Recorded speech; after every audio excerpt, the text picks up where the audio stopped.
সকল ধন এবং সম্পদের মূল মালিক হচ্ছেন আল্লাহ পাক। সমস্ত ধন সম্পদের মালিক কে? আল্লাহ সুবহানাহু ওয়া তাআলা। কোরআনে কারীম বলছে, লিল্লাহি মা ফিস সামাওয়াতি ওয়া মা ফিল আরদ। আকাশ এবং জমিনের ভিতরে যা কিছু আছে সব কিছুর মালিকানা কার? জোরে বলেন কার? আল্লাহ রাব্বুল আলামিন হচ্ছেন এর একচ্ছত্র মালিক। সুতরাং বান্দাদের কাছে কিছুদিনের জন্য এগুলিকে আমানত রাখা হয়েছে। আমাদের ঘর আছে, বাড়ি আছে, ব্যবসা আছে, বাণিজ্য আছে, জায়গা আছে, জমিন আছে, গরু আছে, বাছুর আছে, এই সবগুলি কিছুদিনের জন্য আমাদের কাছে কি রাখা হয়েছে? আমানত। আমানতের মাল আপনি আপনার ইচ্ছা মতো খরচ করতে পারবেন না। আমানতের মাল কি ইচ্ছা মতো খরচ করা যায়? যায় না। আমানতের মালকে খরচ করতে হলে মূল মালিকের ইচ্ছা অনুযায়ী খরচ করতে হবে। মূল মালিককে আল্লাহ রাব্বুল আলামিন বলছেন, ইন্নাল্লাহা আশতারা মিনাল মুমিনিনা আনফুসাহুম ওয়া আমওয়ালাহুম বিআন্না লাহুমুল জান্নাহ। আমি আমার মুমিনের জান এবং মালকে খরিদ করে নিয়েছি, বিনিময় জান্নাত দিয়ে দিয়েছি। তোমার কাছে যে জান আছে, মাল আছে, এটা তোমার নয়, এটা আমার আমানত তোমার কাছে। সুতরাং এই আমানত খরচ করতে হবে মূল মালিকের ইচ্ছা অনুযায়ী। সমাজের এক শ্রেণীর লোক প্রচুর বিত্তের মালিক হবে, সমাজের এক শ্রেণীর লোক প্রচুর বিত্ত এবং সম্পদের মালিক হয়ে ভোগ বিলাসের আনন্দের স্রোতে ভেসে যেতে থাকবে, নিজেকে ভাসিয়ে দেবে। আর এক শ্রেণীর লোক অনাহারে অর্ধাহারে কষ্ট করবে। এ বিধান ইসলামের নয়। কেউ থাকবে 10 তলায় আর কেউ থাকবে গাছতলায়, কেউ খাবে পোলাও, কোরমা, বিরিয়ানি, আর কারো কিসমতে মরুচ পোড়াও হবে না। এ বিধান আল্লাহর নয়। ইসলামের বিধান হচ্ছে এই যে আল্লাহ যে সব সম্পদ মানুষকে দান করেছেন, এই সম্পদের ভিতরে বিত্তহীনদের অধিকার রাখা হয়েছে। বিত্তহীন যারা গরিব, যাদের কিছু নাই, তারা আপনার করুণার পাত্র নয়। কি বলেন? তারা কি ধনীদের করুণার পাত্র?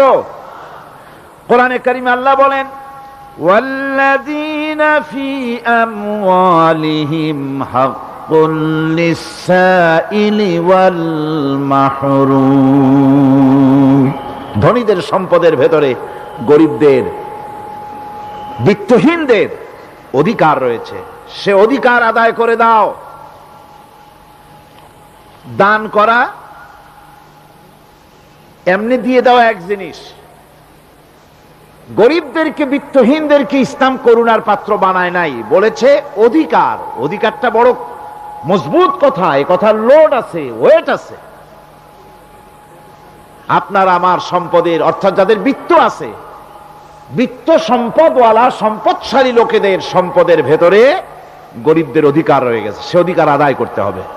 ইসলাম সকল মানুষের দারিদ্র দূর করে বেঁচে থাকার মৌলিক অধিকার প্রতিষ্ঠিত করেছে। রাসূল করিম সাল্লাল্লাহু আলাইহি ওয়াসাল্লাম বলেছেন, লাইসা লি ইবনি আদম হাক্কুন সিওয়া হাযিহিল খিসাল, বাইতুন ইয়াসকুনুহু ওয়া সাওবুন ইউয়ারি আওরাতাহু ওয়া জালফাল খুবজ ওয়াল মা। আখরাজাহু তিরমিজি। তিরমিজি শরীফের হাদিসের ভেতরে এসেছে, রাসূল করিম সাল্লাল্লাহু আলাইহি ওয়াসাল্লাম বলেছেন, প্রত্যেকটি বনি আদমের তার বাস করার জন্য একটা গৃহ, এবং লজ্জা ঢাকার জন্য, শীত নিবারণের জন্য তার বস্ত্র, আর ক্ষুধা মিটাবার জন্য তার পানি আর রুটি ইত্যাদির ব্যবস্থা করতে হবে। চাই সে মুসলমান হোক, আর হিন্দু হোক, আর খ্রিস্টান হোক। বনি আদম, আদমের সন্তান যে মানুষ, যে তার এই অধিকার ইসলাম প্রতিষ্ঠিত করেছে। আজ বলা হচ্ছে খাদ্য, বস্ত্র, বাসস্থান সমাধান দেবে অমুকরা তমুকরা, এরকমের স্লোগান হয় না? ওরা দিতে পারবে না, ওরা দিতে পারে নাই। খাদ্য, বস্ত্র, শিক্ষা, চিকিৎসা, বাসস্থানের গ্যারান্টি দিয়েছে কোরআন, দিয়েছে আল্লাহ রসুল জনাবে মুহাম্মদ রাসূলুল্লাহ সাল্লাল্লাহু আলাইহি ওয়াসাল্লাম। ইসলাম অর্থনৈতিক নিরাপত্তার জন্য যে সব পন্থা অবলম্বন করেছে সেটা হচ্ছে যে সমাজের কর্মক্ষম সকল ব্যক্তি রুজির জন্য পরিশ্রম করবে, কেউ বসে থাকতে পারবে না। এটা হচ্ছে ইসলামের নিয়ম, কেউ বসে থাকতে পারবে না। কোরআনে কারীম বলছে ফাইদা কুদিয়াতিস সালাতু ফান্তাশিরু ফিল আরদ ওয়াবতাগু মিন ফাদলিল্লাহ। ফাইদা কুদিয়াতিস সালাত, যখন তোমার নামাজ সম্পূর্ণ হয়ে গেল, ফান্তাশিরু ফিল আরদ, ছড়িয়ে পড়ো আমার জমিনের উপরে, ওয়াবতাগু মিন ফাদলিল্লাহ, আর আমার অনুগ্রহ অনুসন্ধান করো। রুজি কামানো কোনো খারাপ জিনিস না। কেউ মনে করে সারাদিন বসে বসে আল্লাহর জিকির করব, কেউ দুনিয়াটারে ঝামেলা মনে করে জঙ্গলে চলে যেতে চায়, এটা নিয়ম না। আপনি বসে থাকতে পারবেন না, আপনাকে কাজ করতে হবে। রুজি কামাই করাটাকে কোরআনে কারিমে এতটা সম্মান দিয়েছে যেটাকে ফদলুল্লাহ বলা হয়েছে। ফদলুল্লাহ এটা আল্লাহর অনুগ্রহ, সুবহানাল্লাহ বলেন। এটাকে ফদলুল্লাহ বলা হয়েছে, এটা জিনাতুল্লাহ বলা হয়েছে। আপনি যে কাপড় চোপড় ব্যবহার করেন, এই কাপড় চোপড়ের ব্যাপারে আল্লাহ পাক প্রশংসা করেছেন, কাপড় চোপড় সুন্দর পরতে বলেছেন। তারপরে রুজি রোজগার হালাল করতে বলা হয়েছে, এবং রুজি কামাবার ব্যাপারে হালাল ভাবে রুজি কামাবার জন্য ইন্সপিরেশন দেওয়া হয়েছে কোরআন এবং হাদিসে। রাসূল করিম সাল্লাল্লাহু আলাইহি ওয়াসাল্লাম বলেছেন আল কাসিবু হাবিবুল্লাহ, সহস্তে যে উপার্জন করে সে আল্লাহর বন্ধু। যে ব্যক্তি ঠেলা গাড়ি চালায়, কুলি মজুর রিকশা চালায়, নিন্দা নাই, তাকে নিন্দা করা যাবে না। রিকশাওয়ালাও একটা গুরুত্বপূর্ণ দায়িত্ব পালন করছে। কুমার, কামার, তাঁতি, জেলে, ধোপা, নাপিত সবাই কাজ করছে। প্রত্যেক কাজের সম্মান ইসলাম দেয়, সুবহানাল্লাহ কোন। সমস্ত কাজের সম্মান আছে, শুধুমাত্র সম্মান নাই চুরির কাজের, ডাকাতির কাজের, সন্ত্রাসের কাজের, চাঁদাবাজির কাজের, মাস্তানির কাজের। এই সব কাজ নিন্দনীয় এবং এই সব কাজ নিতান্ত বাজে কাজ। এ কাজের কোনো সম্মান নাই। সম্মান হচ্ছে নিজের হাতে কামাই করে সারা দিনে এক মুঠো খাবারও যদি খান, আপনার খাবারের চাইতে হালাল খাবার কারো হতে পারে না। আল্লাহর বন্ধু সোজা কথা না। আল কাসিবু হাবিবুল্লাহ, সহস্ত উপার্জনের এত বরকত। সেজন্য অর্থনৈতিক নিরাপত্তার জন্য সমাজের প্রত্যেকটি কর্মক্ষম লোককে কাজ করতে হবে। কি করতে হবে? নামাজ পড়া হয়ে গেছে, এখন আর বসে থাকা চলবে না, নেমে পড়ুন কাজের জন্য, আল্লাহর অনুগ্রহ অনুসন্ধান করুন। এরপরে আল্লাহ পাক বলছেন আমার অনুগ্রহ রুজি কামাও, আর রুজি কামাবার সময় ওয়াজকুরুল্লাহ যিকরান কাসীরা লাআল্লাকুম তুফলিহুন। আর জিকির করবা আমার বেশি, আমার জিকির করবা। বলা হচ্ছে রুজি অনুসন্ধান করো, আর বলা হচ্ছে আমার জিকির করো। তো জিকির আর রুজি সন্ধানের ভিতরে সামঞ্জস্য কি? সামঞ্জস্যটা হচ্ছে এই যে আপনি যখন উযকুরুল্লাহ কাসীরান, আপনাকে বেশি করে জিকির করতে হবে। জিকির মানে কি? স্মরণ করা। জিকির মানে কি? স্মরণ করা। আল্লাহকে স্মরণ করেন। রুজি যখন কামাতে যাবেন স্মরণ করবেন কারে? চিল্লায় কোন কারে? আপনি রুজি কামাবার জন্য চাকরি করতেছেন, অফিসে বসে যদি আল্লাহ রাব্বুল আলামিন আপনার স্মরণে থাকে, তাহলে ঘুষ খাওয়া আপনার জন্য সম্ভব হবে না। কথা ঠিক কিনা? আল্লাহ পাক বলছেন রুজি কামাবার জন্য তুমি যে পরিশ্রম করবে, ওই পরিশ্রমের সময় বেশি বেশি জিকির করো, আমারে স্মরণ রাখো। অফিসে বসে যখন তুমি কাজ করবে, আমি যদি স্মরণে থাকি, তাহলে তুমি ঘুষ খাইতে পারবা না। তুমি জমিন চাষ করবে, জমিন চাষ করার সময় আমি যদি তোমার স্মরণে থাকি, জমিনের আইল ঠেলা তোমার পক্ষে সম্ভব হবে না। যত রকমের রুজির রোজগারের পথ আছে, আমাকে স্মরণ করো, খারাপ পথ থেকে বাঁচো, হালাল ভাবে রুজি কামাও। হালাল রুজির ভিতরে আল্লাহ রব্বুল আলামিন বরকত দিয়া দিবেন। আর কাজ করার জন্য বলা হয়েছে। রাসূল করিম সাল্লাল্লাহু আলাইহি ওয়াসাল্লাম বলেছেন ইজা সাল্লাইতুমুল ফাজরা ফালা তানুমু আন তালবি আরযাকিকুম। ফজরের নামাজ পড়া হয়ে গেছে, ঘুমায়ও না। আমাদের একটা আম অভ্যাস হয়ে গেছে ফজরের নামাজ পড়ে ঘুমানো। হাদিস শরীফে বলা হচ্ছে ফজরের নামাজ পড়া হয়ে গেছে, ঘুমায়ও না, রুজি তালাশ করো, রিজেক তালাশ করো, নিজের সাহায্য করো, অন্যকে সাহায্য করো, নিজের সংসারের জন্য কাজ করো, অন্যের জন্যও করো। হালাল ভাবে রুজি কামাই করে বউকে একটা ব্লাউজ কিনে দিয়েছেন, একটা শাড়ি কিনে দিয়েছেন, বাচ্চাকে ক্লাসের বই কিনে দিয়েছেন, বাজার থেকে মাছ তরিতরকারি কিনে। অক্ষম ব্যক্তিদেরকে সহযোগিতা করবে, যারা নাকি উপার্জন করতে পারে না ওই জাতীয় লোকদেরকে তারা সহযোগিতা করবে। ওয়াকফুলু গানিয়ুহুম ফাকিরাহুম, সেই সমাজের যারা নাকি সামর্থ্যবান তারা রোজগার করবে এবং গরিবদেরকে সহযোগিতা করবে। আল্লাহর নবী বলেছেন সে ব্যক্তি মুমিন নয়, সে ব্যক্তি মুমিন নয়, সেই ব্যক্তি মুমিন নয়। সাহাবায়ে কিরাম হতচকিত হয়ে উঠলেন, প্রশ্ন করলেন নবীজি কোন ব্যক্তি মুমিন নয়? আল্লাহর নবী বলেন যেই ব্যক্তি পেট পুরে আরাম করে ঘুমায় গেল এ কথা জানার পর যে তার প্রতিবেশী না খেয়ে শুয়ে আছে, ক্ষুধার যন্ত্রণায় কাতরাচ্ছে, এ কথা জানার পরে যেই মুসলমান ব্যক্তি আরাম করে পেট ভরে খেয়ে ঘুমায় সে কখনো মুমিনের দাবি করতে পারে না, মুমিন হতে পারে না। কত বড় কথা! ইসলাম মানুষকে তাগিদ করেছে তার প্রতিবেশীর উপরে লক্ষ্য রাখার জন্য, তার প্রতিবেশীকে লক্ষ্য রাখার জন্য, গরিব মানুষের প্রতি লক্ষ্য রাখার জন্য। রাসূল করিম সাল্লাল্লাহু আলাইহি ওয়াসাল্লাম বলছেন আইয়ু রাজুলিন মাতা দিয়ান বাইনা আগনিয়ায়ে ফাকাদ বারিয়াত মিনহুম জিম্মাতুল্লাহি ওয়া রাসূলিহি। আল্লাহর নবী বলেন কোন ধনী ব্যক্তিদের মাঝে কোন গরিব প্রতিবেশী যদি না খেয়ে মারা যায় তাহলে ওই এলাকার বিত্তশালী লোকদের সাথে আল্লাহর সমস্ত সম্পর্ক, রসুলের সব সম্পর্ক ছিন্ন হয়ে যায়। কে বলতে পেরেছে এত বড় কথা? মানুষের অর্থনৈতিক নিরাপত্তার জন্য কত বড় কথা বলেছে ইসলাম, বলেছে বিশ্বনবী জনাবে মুহাম্মদ রাসূলুল্লাহ সাল্লাল্লাহু আলাইহি ওয়াসাল্লাম। আল্লাহ রাব্বুল আলামিন বলেন ধনীদের হাতে যেন সম্পদগুলি পুঞ্জীভূত হয়ে না যায়, কাইলা ইয়াকুনা দুলাতাম বাইনাল আগনিয়াই মিনকুম, তোমাদের ধনীদের হাতে যেন সম্পদগুলি, সমাজের সম্পদগুলি যেন পুঞ্জীভূত না হয়, সেগুলি বরং ছড়িয়ে আস্তে করে যেন সমস্ত গরিব যেন সাধারণের কাছে যেতে পারে সে ব্যবস্থা করতে হবে। যাকাত প্রদানের মাধ্যমে ধনীদের কাছ থেকে নিয়ে গরিবদেরকে দিয়ে দিতে হবে। আর বুখারী শরীফের সারা ফাথুল বারীতে হাফেজ ইবনে হাজার আসকালানী রাহিমাহুল্লাহ তিনি বলেছেন যাকাত যদি ধনীরা না দেয়, যদি কেউ দিতে বাধা দেয়, ফামানিমতানা উখিযাত বিহি কাহরান, যদি যাকাত না দেয় জবরদস্তি করে যাকাত আদায় করে নিবে গভর্নমেন্ট, যাকাত দিতেই হবে।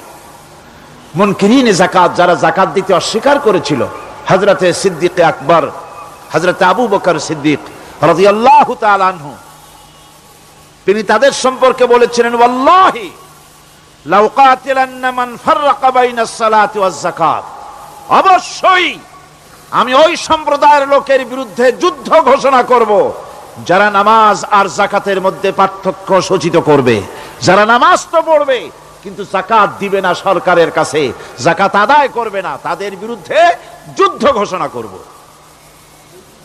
ইসলামী সরকার যদি প্রতিষ্ঠিত হয় তাহলে এই যাকাত আদায় করা হবে। যাকাত কেউ নিয়ে বসে থাকতে পারবে না, যাকাত আদায় করা হবে। আমাদের দেশে নিয়ম মাফিক যদি যাকাত আদায় করা হতো, এই দেশ যদি ইসলামী গভর্নমেন্ট হতো, আল্লাহ যেন দয়া করে দেন, কন্যা আমিন। আল্লাহ পাক যদি দয়া করে দেশটার ইসলামী রাষ্ট্র বানায় দেন তাহলে যাকাত তো আদায় করে নেওয়া হবে, যাকাত দিতে আপনি বাধ্য, গরিব মানুষ থাকবে না। এখনো বাংলাদেশের নিয়ম মাফিক যদি যাকাত আদায় করা হয়, নিয়ম মাফিক মানে সোনার যাকাত, রূপার যাকাত, নগদ ক্যাশের যাকাত, ফসলের ওষুধ সঠিকভাবে যদি আদায় করা হয় তো একেবারে কম করে হলেও 1000 কোটি টাকা যাকাতের টাকা কালেকশন হতে পারে।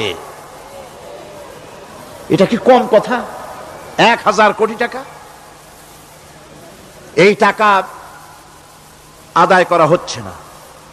এই টাকা আদায় না করার কারণে যে শূন্যতার সৃষ্টি হচ্ছে, এই ভ্যাকুয়ামকে পূর্ণ করার জন্য এগিয়ে এসেছে 7 সমুদ্র 13 নদীর উপর থেকে এনজিওরা।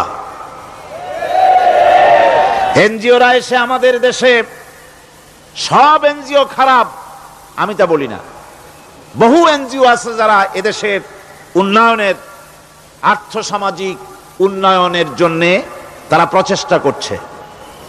রাস্তাঘাট, স্কুল, কলেজ, চিকিৎসা ইত্যাদির দিকে কাজ করছে। যতগুলি এনজিও আমাদের দেশে আছে তার ভিতরে 52টা এনজিও গোনা বাছা যারা ইসলামের প্রকাশ্য দুশমন, আর এর শীর্ষস্থানে আছে ব্রাক। এই এনজিও গুলি তারা আমাদের দেশে এসে সুদি কারবার শুরু করেছে, পরিপূর্ণভাবে সুদের কারবার। ব্যাংকের থেকে যদি আপনি লোন নেন তাহলে 15 or 17% ইন্টারেস্ট দিতে হবে, আর ওদের কাছ থেকে যে সুদ, যে টাকা নেওয়া হয় সেই টাকায় গ্রামীণ ব্যাংক থেকে শুরু করে ব্রাক বলেন, কারিতাস বলেন, অক্সফাম বলেন, অ্যাডাপ বলেন, যেগুলি আছে এগুলি সুদ নেয় 30 থেকে 34% পর্যন্ত। গোটা জাতিকে গ্রাম পর্যায়ে তারা সুদের নিবিড় চাষ করতেছে, ঘরে ঘরে সুদ পৌঁছে দিয়েছে, মুসলমান নারীদেরকে বেহুরমতি করেছে, ইসলামের ঐতিহ্য ধ্বংস করতেছে, নারীদেরকে বিপর্দা করতেছে, আমার দেশের ফ্যামিলি স্ট্রাকচারকে এনজিওরা ধ্বংস করে দিচ্ছে।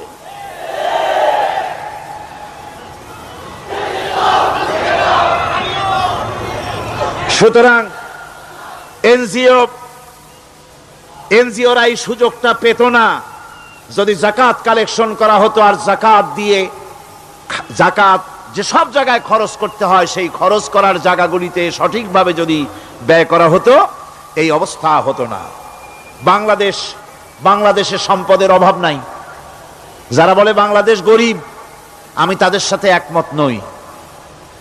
আক্ষরিক অর্থে বাংলাদেশ গরিব নয়, বাংলাদেশে সম্পদ আছে। বাংলাদেশে যে জিনিসটার অভাব সেটা হচ্ছে ইনসাফ ভিত্তিক বন্টনের অভাব। এখানে কেউ তো 1000 বিঘা জমির মালিক, বিঘা বুঝেন না কি কন আপনারা? কানি। কেউ তো 1000 কানির মালিক, আর কারো তো রান্নাঘর উঠাবার জায়গা নাই। কথাটাই ঠিক কিনা? কেউ তো শত শত কোটি টাকা, কত কোটি টাকা যে আছে তা হিসাব করে মাসখানেক লাগবে, গুনিয়া খুলাইতে পারবে না। আর কারো তো একটা ট্যাবলেট কেনার পয়সা নাই। সুতরাং আমার দেশে যেভাবে গরিব বলা হয় আক্ষরিক অর্থে ওইভাবে আমার দেশ গরিব নয়। আমাদের দেশে সম্পদ আছে, বহুত জমি অনাবাদি ফেলে রাখা হয়েছে। রাসূল করিম সাল্লাল্লাহু আলাইহি ওয়াসাল্লাম বলেছেন, সেই ব্যক্তির জমিন রাখার অধিকার নাই যে ব্যক্তি তা চাষের আওতায় না আনে। আছে না বহুত জমি পড়িয়া? আবাদযোগ্য জমি আমাদের দেশে আছে যা, তার 2,40,00,000 একর। আমাদের ভূমি সম্পদ রয়েছে, বনজ সম্পদ যা আছে সেটা হচ্ছে 32,53,860 একর জুড়ে বিরাট বনজ সম্পদ আমাদের আছে। ভূমি সম্পদ আছে, বনজ সম্পদ আছে। আমাদের রয়েছে পানি সম্পদ, প্রায় 250 নদী, 3,600 বর্গ মাইল জুড়ে নদীগুলো প্রবাহিত আছে। আমাদের পানি সম্পদ আছে। আমাদের গ্যাস সম্পদ আছে, যে গ্যাস অন্তত 100 বছর চলতে পারে। প্রত্যেক বাড়িতে বাড়িতে গ্যাসের সংযোগ দিলেও 100 বছরে ফুরাবে না। আলহামদুলিল্লাহ কইতে ইচ্ছা করে না? জোরে কোন আলহামদুলিল্লাহ। আমাদের গ্যাস সম্পদ রয়েছে, আমাদের মৎস্য সম্পদ আছে, পশু সম্পদ আছে, কৃষি সম্পদ আছে, আরো রয়েছে বিপুল জনশক্তি। জনশক্তিকে আজ সবচাইতে বার্ডেন মনে করা হয়। জনশক্তিকে বলা হয় বাংলাদেশের সবচাইতে বড় সমস্যা জনশক্তি সমস্যা। এটা হচ্ছে যে সরকার আসে তারই ভূতে পায়, যে যায় লঙ্কা সে আর মানুষ হালে ফেরে না, মানুষগুলি তার জন্য জ্বালা। অথচ এই মানব শক্তি হচ্ছে শ্রেষ্ঠ শক্তি। ইউনিভার্সিটি জনমের মতো না বাড়াইয়া, এখন তো ইউনিভার্সিটি দাবি করতেছে সকলে, গ্রামে গঞ্জে থানায় রান্নাঘরে সব জায়গায় কয় আমাদের ইউনিভার্সিটি দাও। আর ইউনিভার্সিটির ফজিলত কি তা তো আমরা দেখতেইছি। এর থেকে বেশি করে পলিটেকনিক ইনস্টিটিউট, ভোকেশনাল ইনস্টিটিউট ইত্যাদি যদি বানানো হতো, ভিক্ষার হাতকে কর্মীর হাতে যদি পরিণত করা যেত, মানুষগুলিকে যদি কর্মক্ষম করা যেত, তাদেরকে যদি মডার্ন টেকনোলজি যদি শিক্ষা দেওয়া যেত, তাহলে এই মানব শক্তি রপ্তানি করে বা পৃথিবীর বিভিন্ন দেশ থেকে মূল্যবান বৈদেশিক মুদ্রা অর্জন করা যায়। সেটা না করে মানুষ হইছে জ্বালা, জনমের মতো এদেরকে মারো। এটা হচ্ছে ট্রেনের থার্ড ক্লাস প্যাসেঞ্জার্স মেন্টালিটি। সেটা কিরকম? সেটা হচ্ছে ট্রেনে যখন মানুষ চলে তৃতীয় শ্রেণীতে, একবার উঠে বসলে সে অন্যের জন্য জায়গা ছাড়ে না। জায়গা খালি আছে, আরেকজন আসে বললে ভাই আমার একটু বসতে দাও, কয় না ভাই এখানে লোক আছে। আসলে কিন্তু লোক নাই। আপনি যদি বলেন যে সেই লোক আসলে আমি জায়গা ছেড়ে দেবো, ততক্ষণ তো বসি। আপনি বসলেন, এরপরে আপনি তো বুঝছেন যে লোকটা ফাঁকিতেছে, ওই চিন্তা আপনার মধ্যেও ঢুকবে, আর একজন আসবে বসার জায়গা আছে, আপনি বলবেন না এখানে জায়গা নাই। ট্রেনের থার্ড ক্লাস প্যাসেঞ্জারদের যে মন মানসিকতা, বর্তমান মুসলিম দেশগুলির সরকার প্রধানেরা ঠিক ট্রেনের থার্ড ক্লাস প্যাসেঞ্জারদের চাইতেও থার্ড ক্লাস। মানব শক্তিকে কাজে লাগাবার চিন্তা না করে উল্টা চিন্তা তারা করছেন। এত সম্পদ থাকা সত্ত্বেও বাংলাদেশ আজ যে অভাব সৃষ্টি হয়েছে তা কৃত্রিম, এবং তা সৃষ্টি হয়েছে এটা এর একমাত্র দায়ী এর জন্য রাজনৈতিক ষড়যন্ত্র। রাজনৈতিক ষড়যন্ত্রের কারণেই এই অভাব সৃষ্টি হয়েছে। গোড়া থেকেই আমাদের দেশটি ষড়যন্ত্রের শিকার। প্রথমে ব্রিটিশ বেনিয়ারা 200 বছর পর্যন্ত গোলামির জিনজির পরিয়ে দিয়েছে।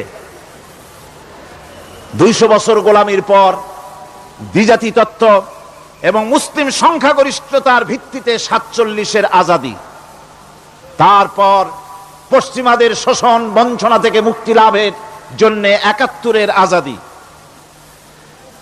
এরপরে দেশের 90% হচ্ছে মুসলমান। 90% কারা?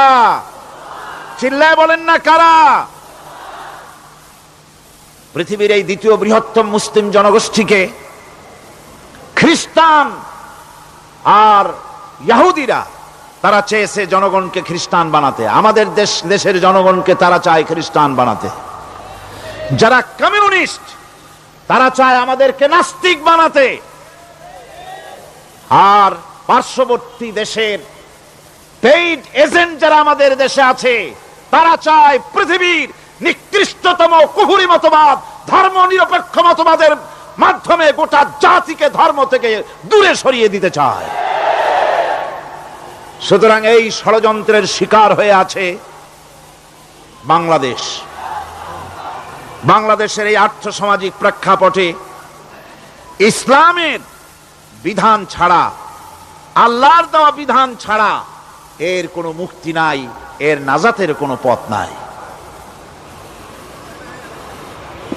আল্লাহ রাসূল ক্ষমতা আরোহণ করলেন, রাষ্ট্রের মালিক হলেন, প্রেসিডেন্ট হলেন।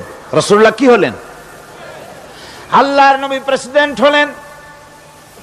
সমাজের গরিব দুঃখীদের ব্যাপারে নবীজি বললেন, মান তারাকা মালান ফালওয়ারাসাতিহি ওয়া মান তারাকা দিয়ান আও কুল্লা ফালিয়াতিনি ফাইন্না মাওলাহু, রাওয়াহুল বুখারী। নবীজি বলেন, যে ব্যক্তি মারা গেল, মরে যাওয়ার পর তার যে সম্পদ থাকবে, এই সম্পদগুলি সে যে সন্তান স্ত্রী পুত্র যাদের রেখে গেছে তা তাদের জন্যে। আর যদি সে ঋণগ্রস্ত, যদি ঋণ অবস্থায় সংসারকে রেখে যে থাকে, তাহলে তার ঋণের বোঝা, ঋণের পরিশোধের দায়িত্ব আমি মুহাম্মদ সাল্লাল্লাহু আলাইহি ওয়াসাল্লাম নিয়ে নিলাম। সমাজের যার কোনো অভিভাবক নাই, তার অভিভাবক আমি মুহাম্মদ সাল্লাল্লাহু আলাইহি ওয়াসাল্লাম। যার কোনো অভিভাবক নাই, সেজন্য আমার কাছে চলে আসে। ইসলামী রাষ্ট্র এই বিধান পেশ করেছে। এর চাইতে সুন্দরতম বিধান পৃথিবীতে আর কেউ দিতে পারে নাই। সেজন্যে সেই সমাজে চুরি বন্ধ হয়েছে, ডাকাতি বন্ধ হয়েছে, জেনা বন্ধ হয়েছে, সব বন্ধ হয়ে গিয়ে সুন্দর একটি সমাজ প্রতিষ্ঠিত হয়েছিল। আর রাসূল বলেছিলেন, খাইরুল কুরুনে কারনি, সর্বশ্রেষ্ঠ যুগ হলো আমার যুগ। সুবহানাল্লাহি বিহামদিহি। মানুষ দরজা খুলে ঘুমায়েছে, কারো ক্ষুধার কষ্ট নাই, পড়ার কষ্ট নাই, খাবারের চিন্তা নাই, চুরি ডাকাতির ভয় নাই, ভয় মুক্ত। ওই যে গতকাল বলেছিলাম, যেমন একটা সমাজ আসবে, খাব্বাব চিন্তা করো না, আমি কসম করছি এমন একটা সমাজ প্রতিষ্ঠিত হবে যেই সমাজে চুরি ডাকাতি জেনা ব্যভিচার হত্যা ধর্ষণ কোনো ভয় থাকবে না। লা ইয়াখাফু ইল্লাল্লাহ, আল্লাহ ছাড়া কারো কোনো ভয়, মনের ভিতরে ভয় থাকবে না। ওয়ালাকিন্নাকুম তাস্তাজিলুন, তোমরা বড্ড তাড়াহুড়ো করতেছো, বেসবর হচ্ছো, সবর করো, তাড়াহুড়ো করো না। এমন সমাজ আসবে। রাসূলুল্লাহ এরকম একটা সমাজ গোটা পৃথিবীবাসীকে উপহার দিতে পেরেছিলেন না পারেন নাই? পেরেছিলেন কিনা? সেই কথাই আল্লাহ রাব্বুল আলামিনের কথার সঙ্গে এবার মিলান। লাইসাল বিররা আন তুওয়াল্লু বুজুহাকুম কিবালাল মাশরিকি ওয়াল মাগরিব। পূর্ব পশ্চিমে কত মাথা ঘুরালে, চেহারা ঘুরালে এটাই কিন্তু তোমার পুণ্যবান হওয়ার জন্য, নেককার হওয়ার জন্য যথেষ্ট নয়।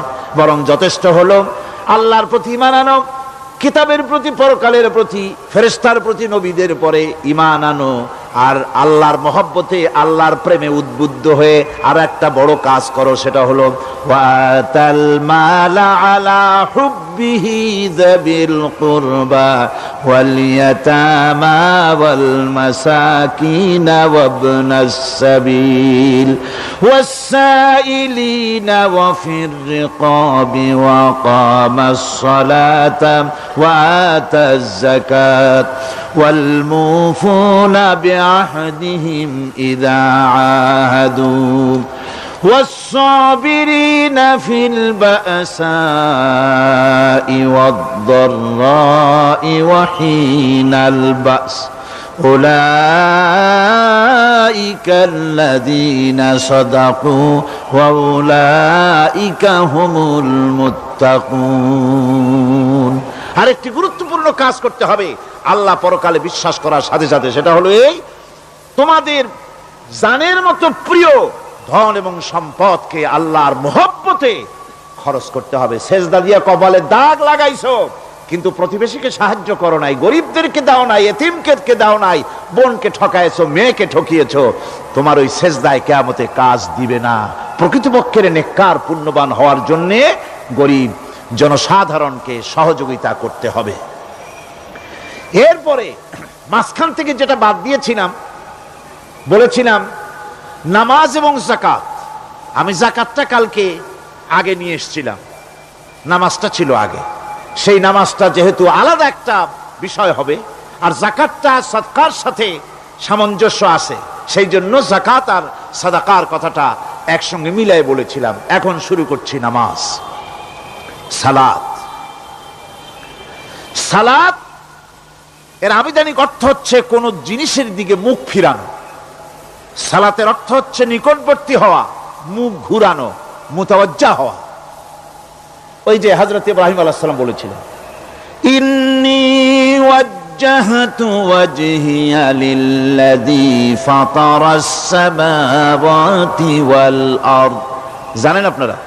পড়েন, ইন্নী وجهت وجهي للذي فطر السماوات والأرض حنيفا وما أنا من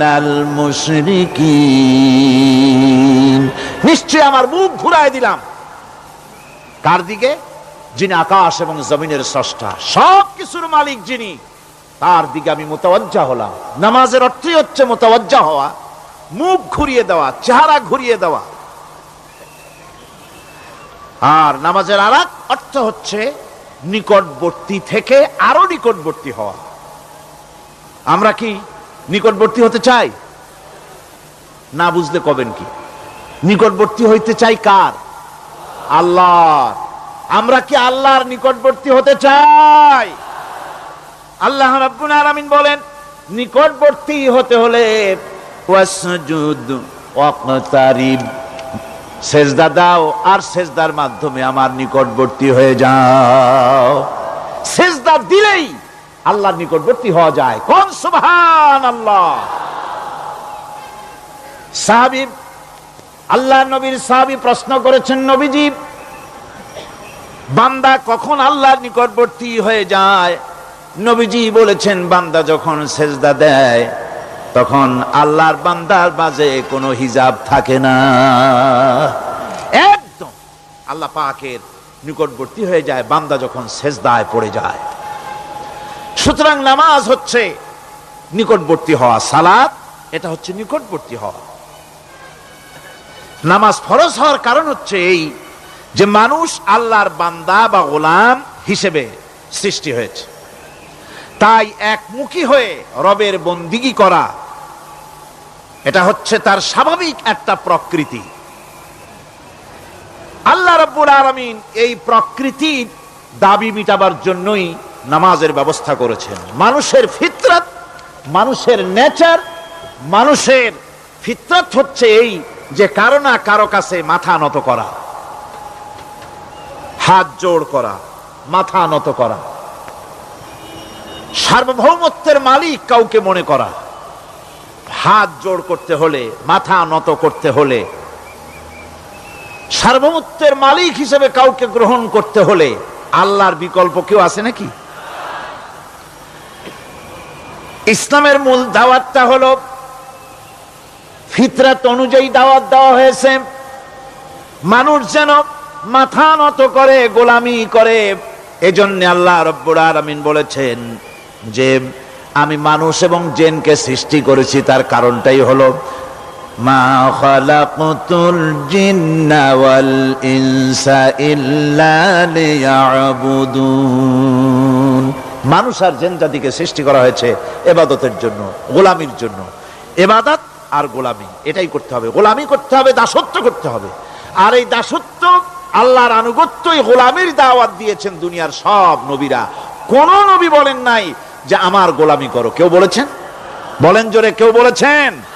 আল্লাহ পাক বলেন, ওয়ালাকাদ বা'আসনা ফি কুল্লি উম্মাতির রাসূলা আন ইবুদুল্লাহা ওয়াজতানিবুত তাগুত। প্রত্যেক জাতির জন্য আমি রাসূল প্রেরণ করেছি, তারা মানুষকে দাওয়াত দিয়েছেন এই কথা বলে যে এক আল্লাহর গোলামি করো, তিনি ছাড়া কোনো ইলাহ নাই, আইনদাতা নাই, বিধানদাতা নাই, তার গোলামি, তার সামনে মাথা নত করে দাও। আর প্রত্যেক নবীর যুগেই নামাজ রোজা শরীয়তের মধ্যে ছিল।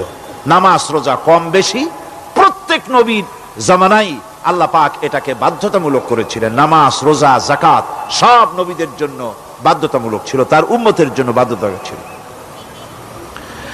নামাজ হচ্ছে তাওহীদের অবশ্যম্ভাবী এক বহির্প্রকাশ। তাওহীদের জন্য তাওহীদবাদী মানুষ যারা, তাদেরকে নামাজ আদায় করতেই হবে। আকীদা বিশ্বাসের দিক থেকে তাওহীদ যদি হয় পুরা দ্বীনের মূল উৎস, তাহলে আমলের দিক থেকে নামাজ হচ্ছে পুরা দ্বীনের মূল ভিত্তি। নামাজ হচ্ছে আমলের মূল ভিত্তি, এর বাস্তবায়ন ছাড়া দ্বীন পূর্ণ হয় না। নামাজ মুমিনের কেবলমাত্র একটি উত্তম আমলই নয়, বরং নামাজ হচ্ছে ঈমানের মূল ভিত্তি। যার কাছে নামাজ নাই তার কাছে কিছুই নাই। রাসূল করিম সাল্লাল্লাহু আলাইহি ওয়াসাল্লাম বলেছেন যে নামাজ যে ব্যক্তি পড়ে না, আল্লাহ পাকের সাথে তার কোনো সম্পর্ক বাকি থাকে না। সুতরাং এই নামাজটা হচ্ছে এই যে একমাত্র একাগ্র চিত্তে আদবের সাথে আল্লাহর সামনে রুজু হয়ে যাওয়া। কোরআনে কারীম বলছে মুনিবিনা ইলাইহি واتقوه وأقيموا الصلاة ولا تكونوا من المشركين তোমরা আল্লাহর দিকে রুজু হয়ে যাও এবং তাকে ভয় করে অন্যায় কাজ থেকে বিরত থাকো আর নামাজ কায়েম করো, মুশরিকদের অন্তর্ভুক্ত হয়ে যেও না। নামাজ কায়েম করা, নামাজের আদেশ কোরআনে কারীমের মধ্যে আল্লাহ পাক বহু জায়গায় করেছেন। ঈমানের পর নামাজই হচ্ছে সবচেয়ে বড় জরুরি। একজন মানুষ ঈমান আনলো, যেমন কালকে একজন ঈমান এনেছে, ঈমান আনার সাথে সাথে তার প্রথম কাজ কি বলুন? বলেন প্রথম কাজ কি? ফজরের নামাজের আগে একজন ইসলাম কবুল করলেন, তার প্রথম দায়িত্ব নামাজকে আদায় করে দেওয়া, ফজরের নামাজ পড়া। জোহরের আগেই কেউ ঈমান আনলো, তার প্রথম দায়িত্ব জোহরের নামাজ আদায় করা। আসরের নামাজের আগে ঈমান এনেছে, তার প্রথম দায়িত্ব হলো আসরের নামাজ আদায় করা। তার মানে হলো ঈমান আনার পর একজন ঈমানদারের প্রথম দায়িত্ব হচ্ছে নামাজ। গুরুত্বপূর্ণ বিষয়, খুব ভালো করে শুনতে হবে, ইয়াদ রাখতে হবে প্রত্যেকটি মুসলমানের। এই নামাজ কি জিনিস, কেমনে আদায় করতে হবে, আদায় না করলে কি হবে, গুরুত্বপূর্ণ এই কথাগুলি প্রত্যেকের স্মরণ রাখতে হবে। হযরতে মূসা আলাইহিস সালামকে আল্লাহ রাব্বুল আলামিন ওহী প্রদান করলেন। যেদিন ওহী দিলেন, ওহী দিয়ে সেই মুহূর্তে আল্লাহ পাক তাকে শোনালেন, ইন্নানি আনাল্লাহ লা ইলাহা ইল্লা আনা ফা'বুদনি ওয়া আকিমিস সালাতা লিযিকরি। নিশ্চয়ই আমি আল্লাহ, আমি ছাড়া কোনো ইলাহ নাই, আমার গোলামি করো, আমার দাসত্ব করো, আর আমার শরণার্থে নামাজ কায়েম করো। নামাজ নামাজ নামাজ কায়েম করতে হবে, এটাই হচ্ছে ঈমানের সবচেয়ে বড় দাবি। অন্যত্র আল্লাহ পাক বলছেন, কুল ইন্না হুদাল্লাহি হুয়াল হুদা ওয়া উমিরনা লিনুসলিমা লিরাব্বিল আলামিন। হে নবী বলুন, প্রকৃতপক্ষে আল্লাহর হেদায়েত হচ্ছে সঠিক হেদায়েত। সত্যিকারের হেদায়েত কার হেদায়েত? আল্লাহ পাকের হেদায়েত। এবং তার পক্ষ থেকে নির্দেশ করা হয়েছে যে সারা জাহানের মালিকের সামনে মাথা নত করে দাও। মাথা নত করবেন কার কাছে? আল্লাহ পাকের কাছে। ওয়া আনাকিমুস সালাতা ওয়াত্তাকুহু ওয়া হুয়াল্লাযী ইলাইহি তুহশারুন। আর নামাজ প্রতিষ্ঠা করো, আর আল্লাহ রাব্বুল আলামিনের ভয়তে সমস্ত অপরাধমূলক কাজ থেকে, অসামাজিক কার্যকলাপ থেকে বিরত থাকেও। আর একদিন মনে রেখো, তোমাদের সকলকেই আল্লাহ রাব্বুল আলামিনের দরবারে উপস্থিত হতে হবে। নামাজ ঈমান থাকা না থাকার প্রমাণ। ঈমান আছে কি ঈমান নাই, এর প্রমাণ কি? নামাজ। আল্লাহ পাক বলছেন, ফালা সাদ্দাকা ওয়ালা সাল্লা ওয়ালাকিন কাযযাবা ওয়া তাওয়াল্লা। কিন্তু না সে সত্য মেনে নিল, আর না সে সালাত আদায় করলো, বরং সত্যকে মিথ্যা মনে করে ফিরে গেল। নামাজটাই হচ্ছে একজন মানুষের, সে মুমিন না কাফের তা প্রমাণ করার জন্য, এটাই হচ্ছে মূল কথা। কিয়ামতের দিন মানুষ যে জাহান্নামে যাবে, জাহান্নামের জন্য, জাহান্নামে যে সব কারণে যাবে তার মধ্যে বড় কারণ, কালকে বলেছিলাম, দেখি মনে আছে নাকি, বড় কারণ কয়টা? কয়টা? আলহামদুলিল্লাহ মনে আছে। আল্লাহ রাব্বুল আলামিন বলেন, ইয়াতাসাআলুনা আনিল মুজরিমিন। কিয়ামতের দিন অপরাধীদেরকে জিজ্ঞেস করা হবে, মা সালাকাকুম ফি সাকার, জাহান্নামে কেন আসছো? জবাবে তারা বলবে, ক্বালু লাম নাকু মিনাল মুসাল্লিনা ওয়া লাম নাকু নুতঈমুল মিসকিন। নামাজ পড়ি নাই, আর এতিম মিসকিনদের খেতে দেই নাই, এই কারণেই জাহান্নামে এসেছি। নাউযুবিল্লাহ। নামাজ যারা পড়বে না, জাহান্নামে যেতে হবে। কোথায় যেতে হবে? কেউ কেউ মনে করতে পারবেন নামাজের ওয়াজ তো বহু শুনছি, এর চাইতে গুরুত্বপূর্ণ জিনিস আর নাই। নামাজের চাইতে গুরুত্বপূর্ণ ইবাদত আল্লাহর সৃষ্টি করেন নাই। মুসলমানের জন্য সর্বশ্রেষ্ঠ ইবাদত কি? চিল্লা এখন জোরে বলেন কি? এই নামাজ আকসার মানুষের নামাজ হয় না। যারা আমরা নামাজ পড়ি, বহু লোকের নামাজ পড়ে ঠিক, কিন্তু নামাজ আদায় হয় না। আমি সে কথা বলবো সামনের দিকে, প্রাণ খুলে শুনবেন, কাজে লাগবে ইনশাআল্লাহ। কোন ইনশাআল্লাহ? আকীদাগত দিক থেকে ঈমান হলো তাওহীদের স্বীকৃতি, আর আমলের দিক থেকে নামাজ হচ্ছে তাওহীদের বহিঃপ্রকাশ। আপনি মুসলমান তা প্রমাণ হবে নামাজ দিয়ে। নামাজহীন ঈমানের দাবি মূল্যহীন। যার নামাজ নাই তার ঈমানের দাবি করার কোনো মূল্যই নেই। অনেক এরকম কথা বলে, হুজুর আমি মানুষটা নিতান্ত খারাপ না, যাই মনে করেন, গ্রামে রাস্তা বানাইছি, ব্রিজ করে দিয়েছি, কালভার্ট করেছি, এতিম মিসকিনরে তাও মাঝে মধ্যে খাবার দেই। নামাজ হচ্ছে ইসলামের গণ্ডির মধ্যে প্রবেশের প্রমাণ। কোরআনে কারীম বলছে, ফাইন তাবু ওয়া আকামুস সালাতা ওয়া আতাউজ যাকাতা ফাইখওয়ানুকুম ফিদ্দীন। সূরা তওবা এসেছে। তারা যদি তওবা করে আর নামাজ কায়েম করে, যাকাত যদি আদায় করে, তাহলে এখন তোমাদের সে দ্বীনি ভাই, এখন ভাই হয়ে গেল। একটু আগে ছিল কাফের মুশরিক, এখন তোমার দ্বীনি ভাই। দ্বীনের গণ্ডির মধ্যে প্রবেশ করা, কলেমা পড়ার সাথে সাথেই নামাজ। নামাজ হচ্ছে দ্বীনের প্রধান গেট, দ্বীনের প্রধান তোরণ। দ্বীনের মধ্যে প্রবেশ করার জন্য এই গেট দিয়ে প্রবেশ করতে হবে। সুতরাং এই নামাজের এতই গুরুত্ব দেওয়া হয়েছে।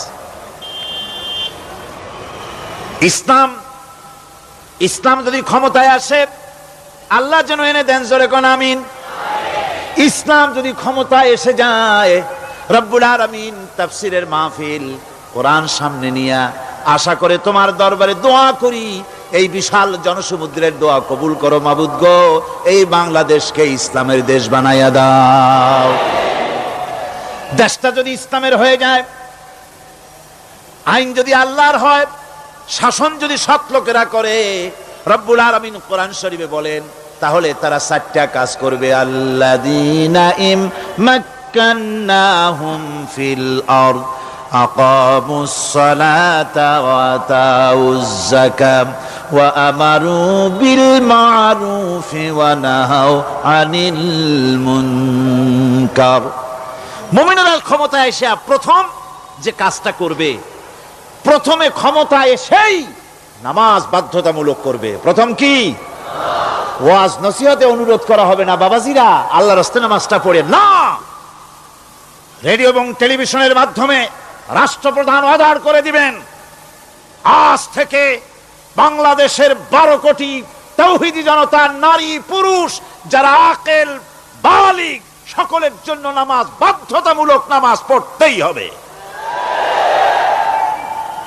এটা অর্ডার। বেলা যখন 1টা বেজে যাবে, বেলা যখন 1টা বাজবে, সমস্ত মসজিদে আজান শুরু হয়ে যাবে।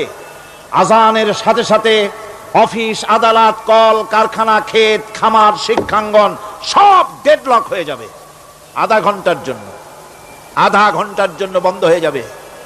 যারা মুসলমান অফিসে, কলেজে, ইউনিভার্সিটিতে, সর্বত্র তারা নামাজের জন্য প্রস্তুতি নেবেন।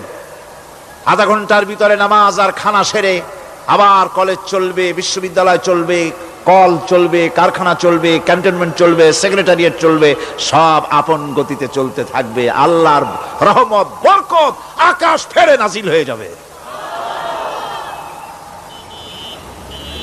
আর এই অর্ডার যে দেওয়া হবে, নামাজ পড়বেন সেখানে।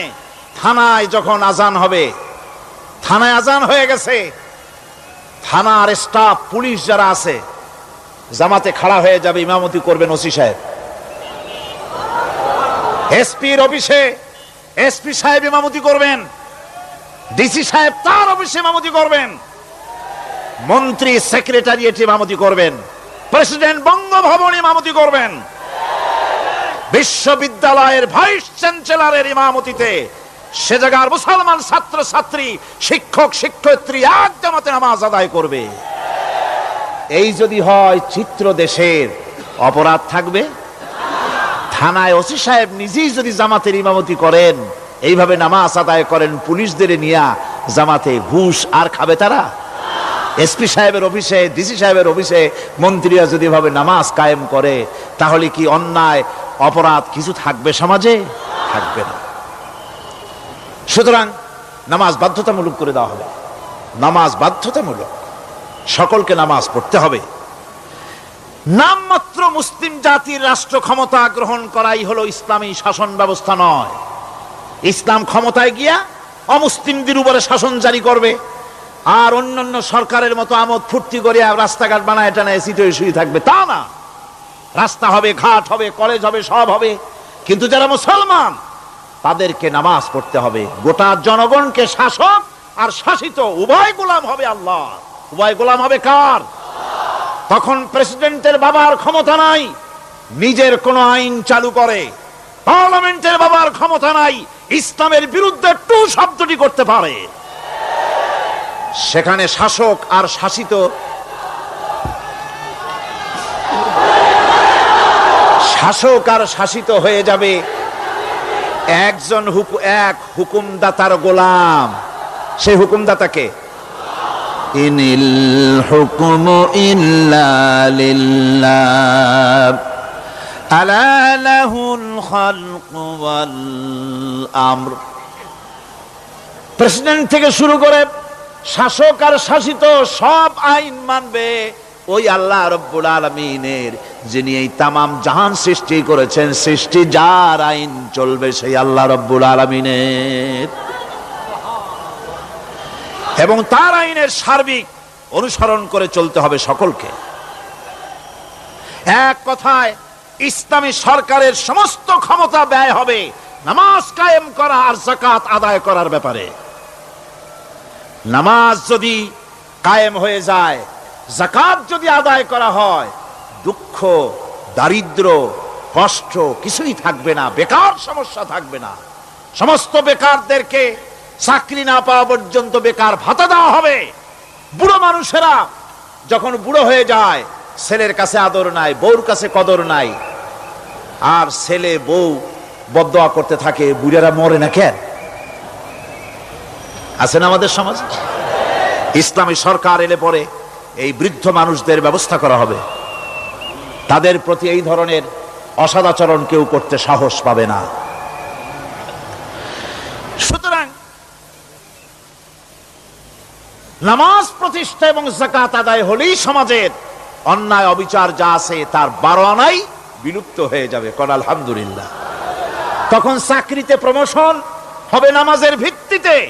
এখন প্রমোশন হয় কে কত ঘুষ খাইতে পারে, কে কত সরকারের দালালি করে বিবেকের বিরুদ্ধে বিরোধী দলকে বেশি করে পেটাতে পারে, এর উপরে ভিত্তি করে প্রমোশন হয়।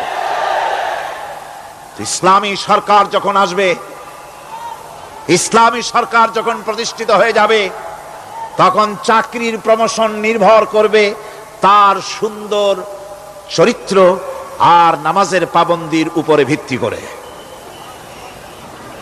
সমাজে দুঃখ দুর্দশা থাকবে? যেরকম থাকবে, থাকবে না। আমার ভাইয়েরা, নামাজ হচ্ছে আল্লাহ রাব্বুল আলামিনের সাহায্য লাভের একমাত্র মাধ্যম। আল্লাহর কাছে যদি সাহায্য পেতে চাই তাহলে নামাজ লাগবে। লাগবে কি কোন? ولقد أخذ الله ميثاق بني إسرائيل وبعثنا منهم 12 نقيا وقال الله إني معكم لئن أقمتم الصلاة।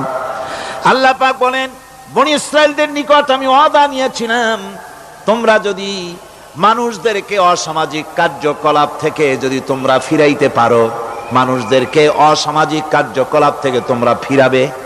12টা গোত্রের জন্য 12 জন নকিব নির্দিষ্ট করে দেওয়া হলো, তাদের দায়িত্ব দেওয়া হলো। মানুষদেরকে, সমাজের লোকদেরকে অন্যায় কাজ থেকে তারা ফিরাবে, ভালো ভালো কাজ করার জন্য তাদেরকে আদেশ করবে, অসামাজিক অধর্মীয় কাজ থেকে বাঁচাবার চেষ্টা করবে। এইটা যদি তোমরা করো তাহলে আমি তোমাদের সাথে আছি। শর্ত হলো একটা, তোমাদেরকে নামাজ কায়েম করতে হবে। নামাজ যদি কায়েম করো আমার মদদ তোমাদের জন্য অবধারিত হবে। নামাজ প্রতিষ্ঠা করলেই আল্লাহর সাহায্য লাভ করা যায় জীবনের সকল ক্ষেত্রে। নামাজ হচ্ছে অপকর্মের প্রতিবন্ধক। নামাজ পড়লে অন্যায় কাজ থেকে বাঁচার পথ। অন্যায় থেকে বাঁচাই কিসে? নামাজ। আল্লাহ রাব্বুল আলামিন বলেন, উতলু মা উহিয়া ইলাইকা মিনাল কিতাবি ওয়াকিমিস সালাম ইন্নাস সালাতা তানহা আনিল ফাহশাই ওয়াল মুনকার। হে নবী, এই কিতাব তেলাওয়াত করো, যা তোমার প্রতি অবতীর্ণ করা হয়েছে। এই কিতাব তেলাওয়াত করো আর নামাজকে প্রতিষ্ঠা করো। নিঃসন্দেহে নামাজ মানুষকে পাপাচার থেকে বাঁচায়া দেয়। অশ্লীলতা, পাপাচার থেকে মানুষকে বাঁচায় কে? জোরে চিল্লায় কোন কে? নামাজ। এই নামাজ মানুষকে অন্যায় কাজ থেকে বাঁচায় দেয়। নামাজ যে মানুষকে অন্যায় কাজ থেকে বাঁচায়, কেমনে বাঁচায়? আমরা যে নামাজ পড়ি, এই নামাজে তো আমাদেরকে অন্যায় কাজ থেকে বাঁচাইতে পারে না। নামাজি বহুত মানুষ আছে অন্যায় করে, করে কিনা কোন? না করে না? করে। নামাজি অথচ অন্যায় করে। আর আল্লাহ বলছেন নামাজিকে, নামাজ তাকে অশ্লীলতা থেকে ফিরায়। তাহলে কথা কারটা ঠিক? আল্লাহরটা। জোরে বলেন, কারটা ঠিক? অবশ্যই আমার আল্লাহর কথা হক। আমি ভুল করতেছি, আমি যেন কোথাও ভুল করতেছি, সামথিং ইজ রং, কোথাও যেন আমরা ভুল করে বসতেছি, সেই ভুলটা কি আমরা আবিষ্কার করতে চেষ্টা করবো ইনশাআল্লাহ। প্রথম যে কথাটা সেটা হচ্ছে এই যে আমরা যা নামাজে পড়ি আমরা তা বুঝি না। কথা ঠিক কিনা?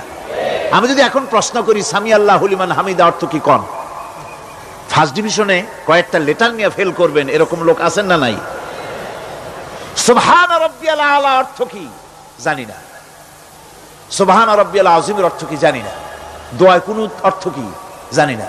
তাশাহুদ অর্থ কি জানি না। সূরা ফাতিহার অর্থ কি জানি না। এমন কি উযুর মধ্যে কয়টা ফরজ তাও অনেকের জানা নাই। কথা কি বেশি বললাম না ঠিক বলছি? একজনের জিজ্ঞেস করলো, মিয়া উযুতে কয় ফরজ? কয় হুজুর কি মনে করেন এটা বুঝি জানি না। এটা তো সাধারণ ব্যাপার, বলেন না কয় ফরজ? কয় উযুতে তো 17 ফরজ। কি কি? কয় হাত ধোয়া, পাও ধোয়া, মুখ ধোয়া, নাক ধোয়া, চোখ ধোয়া, জিহ্বা ধোয়া, মাথা ধোয়া। বলতে বলতে গুনে দেখা গেল প্রায় 19টার মতো বলছে।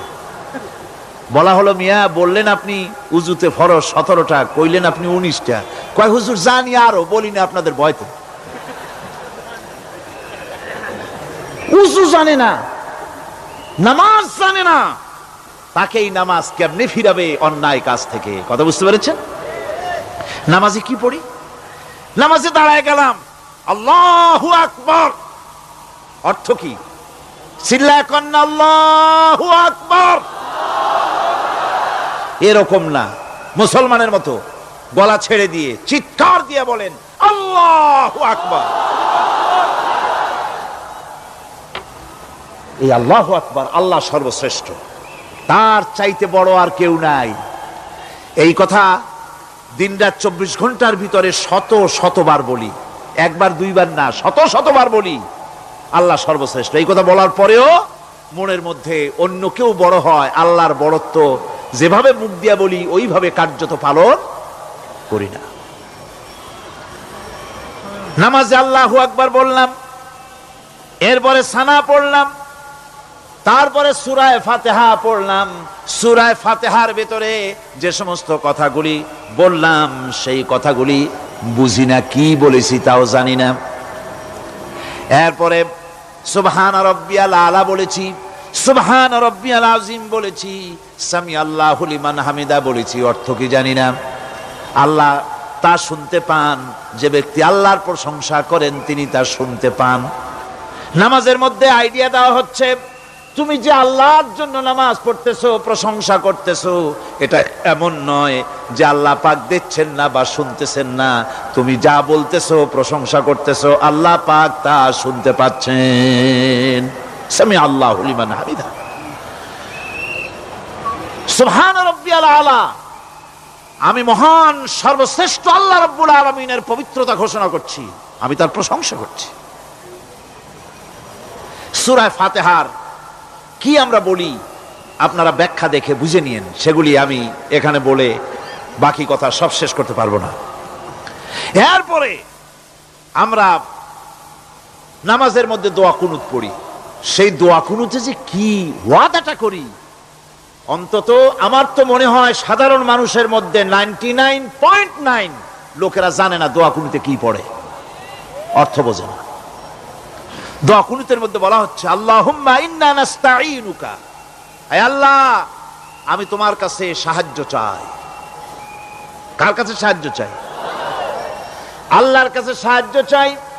নামাজের ভিতরে বলতেছেন, এই কথা যদি অর্থ আপনি জানতেন যে তোমার কাছে সকল ব্যাপারে সাহায্য চাই তোমার কাছে, এই কথাটা যদি মনে প্রাণে বুঝতেন, তাহলে দুনিয়ায় কোনো মাজারে গিয়া মরা জিন্দা মানুষের কাছে গিয়া নিজের ছেলে মেয়ে চাইতেন না, চাকরির উন্নতি চেতেন না। আপনি নামাজের ভিতরে বলতেছেন আপনার কাছে, আয় আল্লাহ আপনার কাছে সর্বপ্রকারের সাহায্য আপনার কাছে চাই। নামাজের ভিতরে কিসের মধ্যে বলতেছেন? বিশ্বাস যদি করতেন, যদি বুঝতেন, তাহলে যত বড় পীর আসুক দেশ থেকে আর বিদেশ থেকে, সন্তান চাওয়ার জন্য পাগল হয়ে পায়ের উপরে পড়ে থাকতেন না, আল্লাহর কাছেই চাইতেন। কার কাছে চাইতেন? এরপরে বলতেছেন ওয়ানাস্তাগফিরুকা, তোমার কাছে ক্ষমা চাই, গুনাহ করেছি, অনেক গুনাহ করেছি, তোমার কাছে ক্ষমা চাই, কারণ সাহায্য করতে পারো তুমি, গুনাহ মাফ করতে পারো তুমি। গুনাহ মাফ করার ক্ষমতা কি আছে পৃথিবীর কারো? আকাশে জমিনে আল্লাহ ছাড়া মানুষের গুনাহ কেউ মাফ করতে পারে? এরপরে বলতেছি ওয়ানুমিনু বিকা, আয় আল্লাহ আমি তোমার উপর ঈমান এনেছি, পরিপূর্ণভাবে তোমার উপরে ঈমান এনেছি। ওয়ানাতাওয়াক্কালু আলাইক, আর তোমার উপরেই কেবলমাত্র ভরসা করেছি। ঈমান এনেছি তোমার উপরে, ভরসা করছিও তোমার উপরে।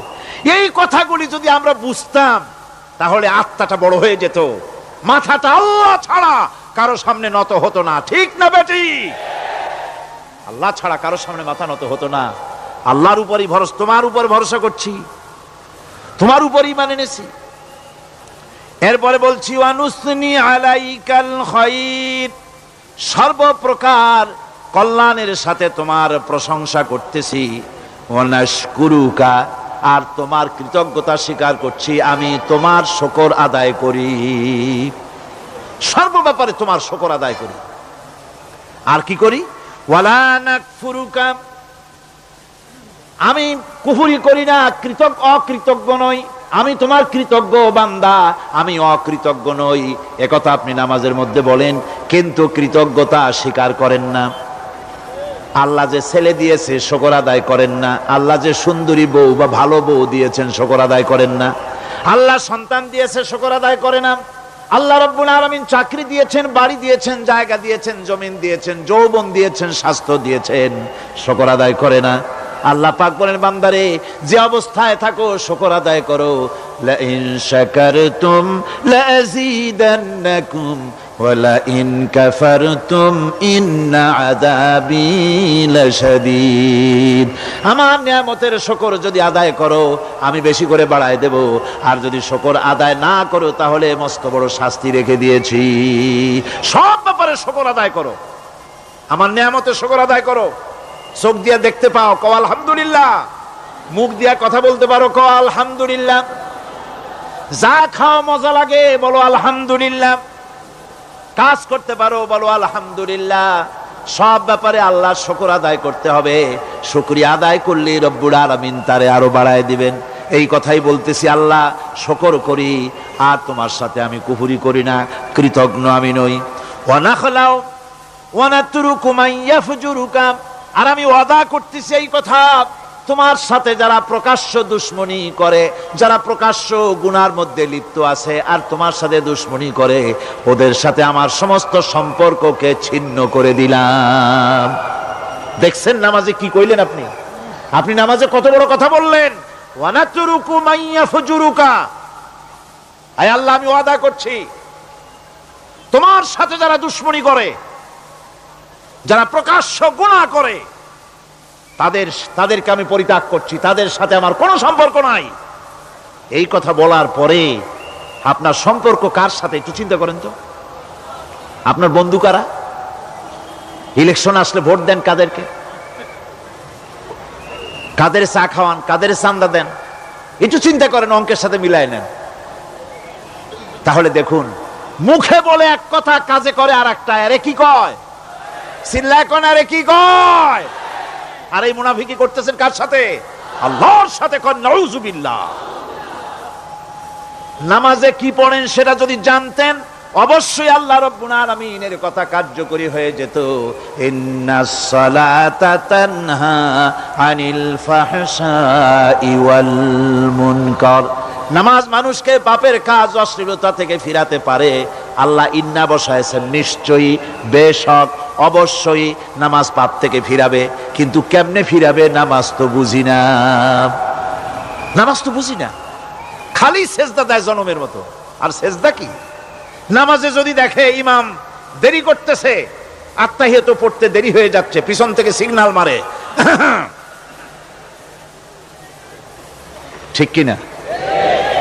বেয়াদব, বেয়াদব। তোমার নামাজ, তোমার আত্তাহিয়াত আগে শেষ হয়েছে, তাতে কি হয়েছে? চুপ করে বসে থাকো। ইমামকে কাশি দিয়া সতর্ক করার অধিকার তোমার নাই। যদি ইমামকে সতর্ক করার জন্য কাশি দিয়ে থাকো, তোমার নামাজ ফাসেদ হয়ে যাবে। এটা ফাজলামি করার জায়গা না, এটা নামাজ। এর নাম কি? ধীরে সুস্থে নামাজ পড়তে হবে। অনেকে মসজিদটালে মনে করে জেলখানা। ঢুকতে যত দেরি, বেরোতে পারলে যেন বাসে যান ছটফট করে। সিনেমার মধ্যে গিয়ে ঘন্টার পর ঘন্টা বসে থাকে, খারাপ লাগে না? মসজিদে কেরাত যদি একটু লম্বা পড়ে, পিছনে বসে খালি কি যে করে, মনে মনে বলতে থাকে যে ইমাম এমন কাঁচা ছাড়া ছাড়ি না। আর গান যখন শোনে, শুনতেই থাকে। কত মজা, ঘুম আসে না। নাউজুবিল্লাহ। সুতরাং নামাজে কি পড়েন সেটা আপনাকে বুঝতে হবে। এরপরে বলতে বলা হচ্ছে, আল্লাহুম্মা ইয়্যাকা না'বুদু ওয়া লাকা নুসাল্লি। আয় আল্লাহ তাআলা, আমি একমাত্র তোমার গোলামি করি। নামাজে বলতেছেন একমাত্র তোমার গোলামি করি। আর নামাজ থেকে বেরিয়ে আসার পর ওজনে দিলেন কম, খাদ্যে দিলেন ভেজাল, মানুষের জমিনের আইল ঠেললেন, বোনেরে ঠকালেন, মেয়েকে ঠকালেন, মিথ্যে কথা বললেন। আর নামাজে বলে আসছেন আল্লাহ তোমার ইবাদত করি। এই বুঝি তোমার ইবাদতের নমুনা? এই বুঝি তোমার ইবাদতের নমুনা? মুনাফিক। নামাজ বোঝে নাই, পাপ তারে ফিরে, নামাজ তাকে পাপ থেকে বাঁচাতে পারে না। হায় আল্লাহ, একমাত্র তোমার গোলামি করি, ওয়া লাকা নুসাল্লি। আর একমাত্র তোমার উদ্দেশ্যেই নামাজ পড়ি। মানুষে দেখাবার জন্য পড়ি না। নামাজটা পড়ি কার জন্য? কার জন্যে? এরপরে বলছি, ওয়ানাসজুদু ওয়া ইলাইকা নাসআ। আয় আল্লাহ, আমি একমাত্র তোমাকেই সেজদা করি। আমার সমস্ত চেষ্টা সাধনা তোমার জন্য নিবেদিত। আমার চেষ্টা, আমার জিহাদ, আমার আন্দোলন, আমার বাঁচা, আমার মরা, আমার ব্যবসা